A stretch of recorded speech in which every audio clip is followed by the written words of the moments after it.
Welcome to Everyday Cooking with Ann. Today we're going to be showing you how to make black bean and butternut squash soup. Now, the reason I'm telling you about this is that it's the fall season, it's October, and I usually like to do soups mostly in the winter time, but this is a very special soup I want to introduce to you to this time of year because when you're all finished with it, it is black and orange and it's a great Halloween color, a great fall color, and you could serve this on Halloween night to rave reviews if you want. But I would serve it anytime all the year because it's probably one of my top 10 favorite soups that I make. So soup is like my favorite. Well, everything's my favorite. You know that about me already. But soups especially are so good because number one, high in nutrition, low in fat, lots of vegetables usually in it. And so today is no different. We're going to be having a butternut squash. And let me show you what it looks like if you're going to buy it in the store. It's a butternut squash. It looks about like this. The one I have is a little bit bigger. What I've done is I've gone ahead and peeled this one right here ready to cut up to show you what we're going to do to make this first part of our soup. We're going to be making the butternut squash portion of this video first, okay? Let me tell you a little bit different ways that you can actually cook this soup, cook this butternut squash. I think people buy things like that and they go, I don't know what to do with that. I don't even know how to cut it up, and it looks hard to cut up. And it was a little bit difficult, but I used just a regular potato peeler, and I peeled all of this fairly simply. Here's all my shavings right here. And so what you got to do then next is, I want to tell you one other thing.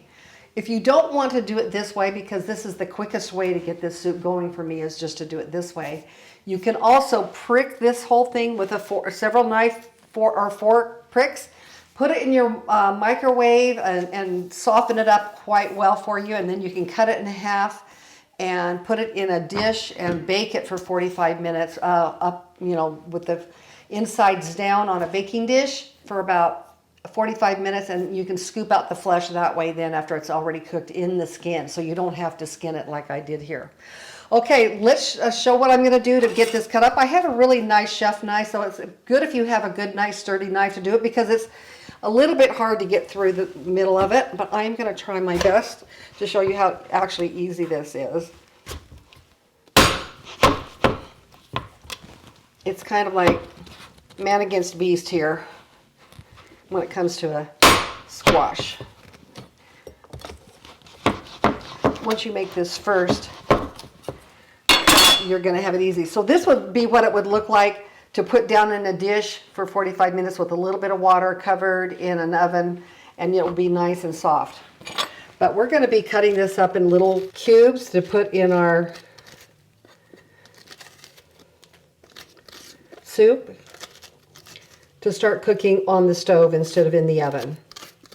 So first thing I'm going to do is scrape out all the seeds and I'm showing you how I cut my squash up like we did. We just cut it in half, and then I sliced it in like little 1-inch slices all the way down the center.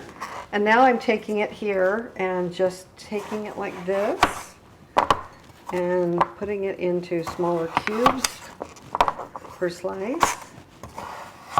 And like I said, you need a pretty nice heavy-duty knife to do this.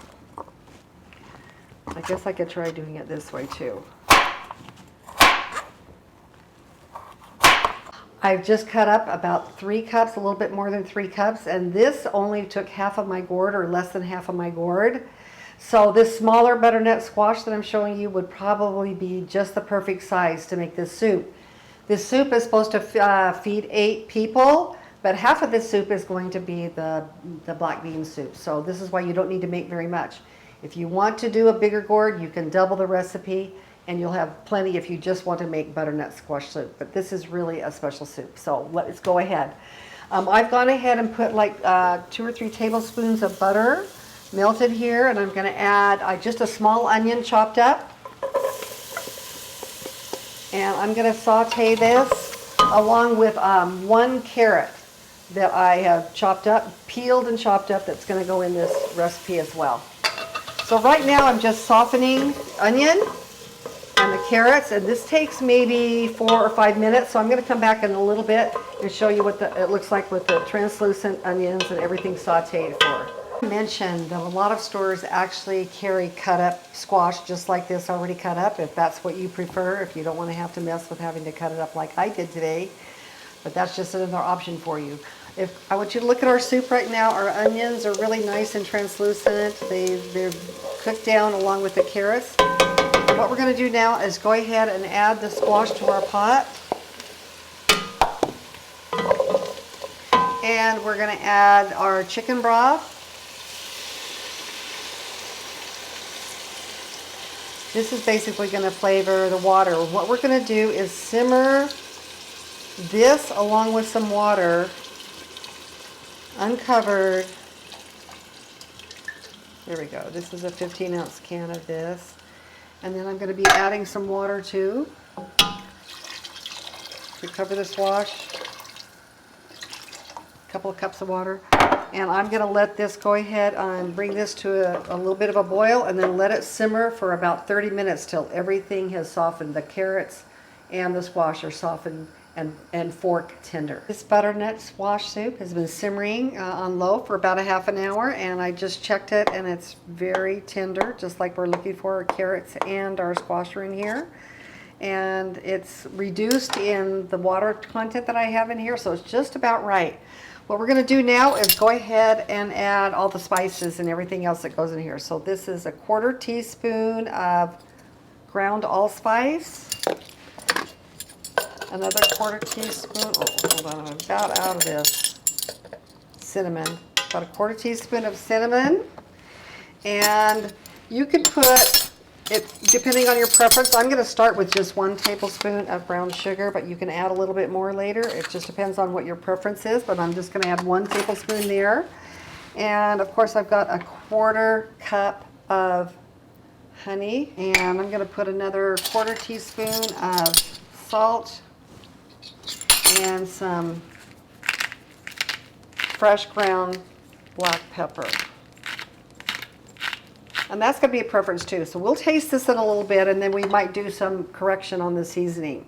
Okay, well now what I use to do this recipe right here is I use an immersion blender. If you haven't seen one of these, it has a little blade on the bottom of it, and you can put it in liquid. And what I'm going to do is, first of all, I'm going to mix up all of these different spices and everything in with the soup. And then I'm going to start the immersion blender. I've got this turned on off now. This is why you want a deep pot when you're doing this recipe, so that it doesn't splatter anywhere. But I'm going to start with my immersion blender. I might have put a little bit too much water on here. I just tasted the, you can see how nicely pureed it is with the immersion blender. That worked really great. I'm going to add a little bit more seasoning. I'm going to add my other tablespoon of brown sugar. I'm going to add another 1/4 teaspoon of allspice. And that's why when I do a recipe, you know, I usually always change it because I test it later and think, okay, what does it really need? And also I'm going to put in one more thing too. And while it's on low, I'm going to go ahead and add about 4 ounces of cream cheese. This, of course, is going to get a very creamy flavor as well. So I'm going to let this melt in here, and we're going to test it again in a little bit once all of this cream cheese is melted into the soup.